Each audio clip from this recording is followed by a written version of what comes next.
한미 간 정상회담이 진행되고 있습니다. 우리나라 시간으로 27일 새벽에 워싱턴 선언이 발표되었습니다. 이번 워싱턴 선언은 작년 말에 공개된 2022 미 핵태세 검토 보고서, 즉 NPR의 내용을 계승하는 것으로 점점 더 수위를 높여가는 북한의 핵위협에 대처하기 위해서 한미 간 핵협의체를 신설하고 확장 억제력을 강화하는 내용이 골자입니다. 2022 미 핵태세 검토 보고서의 내용을 간략히 보면 중국, 러시아, 북한을 3대 핵위협 국가로 규정하며 중국은 가장 심각한 도전, 러시아는 당면한 위협, 북한은 미국의 동맹국을 위협하는 상존하는 위협으로 정의하고 있습니다. 그리고 그동안 우리나라의 경우에는 등거리 외교로 통하는 전략적 모호성을 가지고 미국을 비롯한 서방 측뿐만 아니라 중국과 러시아와도 활발히 경제 규모를 늘리고 있었는데요. 이제는 확실히 어느 진영에 포지션을 둘지 선택해야 한다는 개념도 포함되어 있습니다. 얼마 전 있었던 우크라이나에 대한 무기 지원 가능성도 이런 토대에서 나온 것으로 보여집니다. 더 이상 미국에서는 모호성보다는 확실하게 어느 쪽에 설지를 요구하고 있는 것으로 보여집니다. 또한 파괴력이 커서 사용이 주저되는 전략 핵폭탄 대신에 상대적으로 저강도의 핵무기 전력을 증강시킨다는 내용도 포함되어 있습니다. 이는 최후의 수단으로밖에는 사용할 수 없는 전략 핵폭탄보다 파괴력이 작아 보다 폭넓게 사용이 가능한 전술 핵폭탄 전력을 증강시켜서 말로만 하는 위협이 아닌 유사시 정말 핵으로 보복할 것이라는 메시지를 주겠다는 것입니다. 이번에 강화한다는 확장 억제란 쉽게 말해 기존의 핵우산을 보다 더 강화하겠다는 말인데요. 이번 회담에서는 한국은 핵 개발을 하지 않는다는 것을 천명하고 대신 미국의 핵자산이 지금보다 더 자주 한국에 전개한다는 내용이 포함되었습니다. 지금도 북한이 미사일을 쏘면 미국에서 B-1B 폭격기가 한 번씩 날아오고 있죠. 이런 핵폭격기나 핵잠수함 같은 전략자산을 지금보다 더 자주 전개시킬 거라는 내용입니다. 상시 배치도 아니고 지금보다 더 자주 온다는 건데 이게 무슨 큰 효과가 있을지는 의문이 들긴 합니다. 솔직히 이번 한미 정상회담에서 한국이 자체적인 핵 개발까지는 아니더라도 나토식 핵공유 프로그램이나 전술핵 재배치 정도의 성과는 기대해 볼 만했었는데 많이 아쉬운 건 사실입니다. 뭐 여러 가지 복잡한 정치 경제적 고려가 있었을 텐데요. 우리가 핵을 보유하게 되면 한참 군사력을 키우고 있는 일본도 핵을 가지려 할 것이고 중국과 대립하고 있는 대만도 핵을 가지려고 할 테니 말입니다. 그렇게 되면 동북아 정세는 걷잡을 수 없게 될지도 모릅니다. 또한 미국 입장에서도 핵권국인 자신들의 지위를 유지하기 위해서는 아무리 동맹국이라 해도 다른 나라가 핵을 보유하는 것을 원치는 않을 겁니다. 여하튼 많이 아쉬운 건 사실입니다. 그래도 조금 위안을 삼아보자면 솔직하게 나토식 핵공유니 전술핵 배치니 강화된 확장 억제니 하는 것 정도의 차이는 있지만 다 그게 그거입니다. 자체적인 핵무장이 아닌 이상은 정도의 차이는 있겠지만 전부 비슷한 개념들입니다. 전술핵을 재배치하거나 나토식 핵공유 방식을 도입한다고 해서 우리한테 핵무기의 사용권한이 생기는 것은 아니기 때문인데요. 어차피 미국에서 승인 코드를 보내주지 않으면 우리나라에 저런 핵폭탄이 배치되어 있다고 해도 우리 마음대로 사용할 수가 없습니다.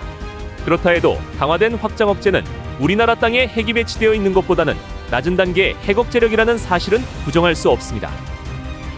나토식 핵공유를 보면 먼저 나토에는 각국의 국방장관이 참여하는 NPG라고 불리는 Nuclear Planning Group, 즉 핵기획 그룹이라는 상설 협의체가 있습니다.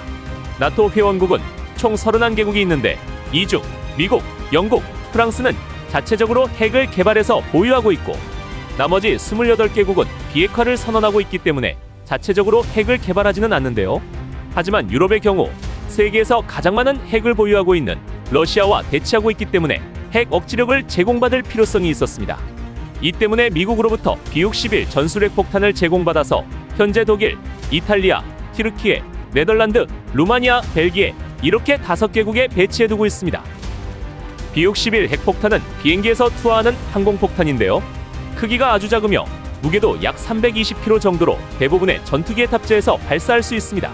크기는 작지만 핵폭탄답게 파괴력이 최소 0.3kton에서 최대 340kton에 이릅니다. 1kton은 TNT 1000ton의 파괴력입니다. 우리나라에서 현재 개발 중인 고위력 현무미사일의 탄두 중량이 8톤 정도인데요. 비교해보면 어마어마한 파괴력이라는 것을 알 수 있습니다. 썩어도 준칠하고 아무리 작은 전술핵 폭탄이라도 그 파괴력은 재래식 폭탄이 따라갈 수가 없습니다. 이렇게 나토 회원국에 공유된 핵폭탄은 평상시에는 미공군의 관리 및 감독하에 있다가 유사시에 나토 회원국 전투기에 탑재해서 사용되게 되는데요. 그렇다고 해서 유사시 나토 회원국이 마음대로 사용할 수 있는 것은 아닙니다.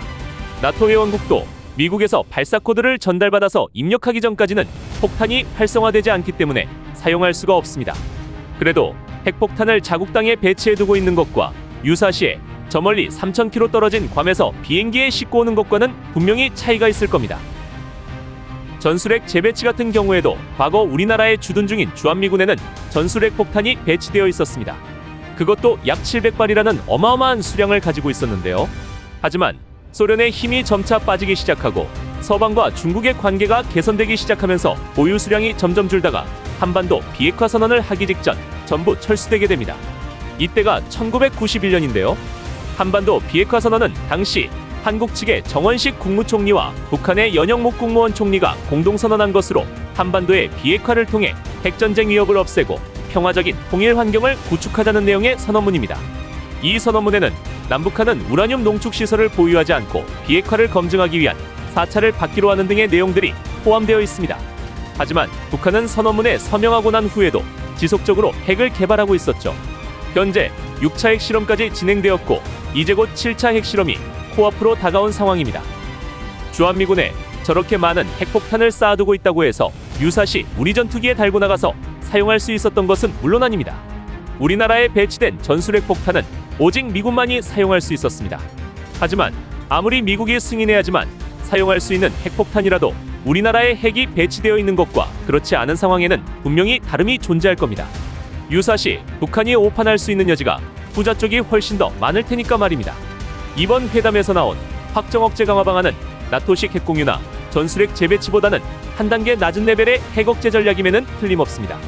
한미 간에 창설하기로 합의한 핵협의 그룹도 아마 나토의 NPG와 많이 유사할 것으로 보이는데요.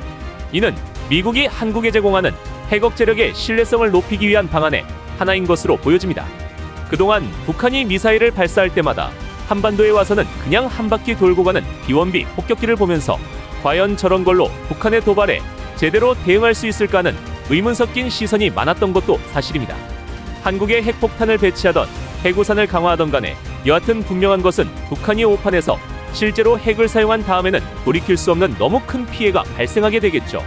북한이 핵으로 도발할 경우 미국이 즉각 핵으로 대응할 것임을, 또한 북한 정권이 종말을 맞이하게 될 것이라는 점을 명확하게 명문화하지 않는 이상 한국의 자체 핵무장 논의는 사라지지 않을 것으로 보여집니다.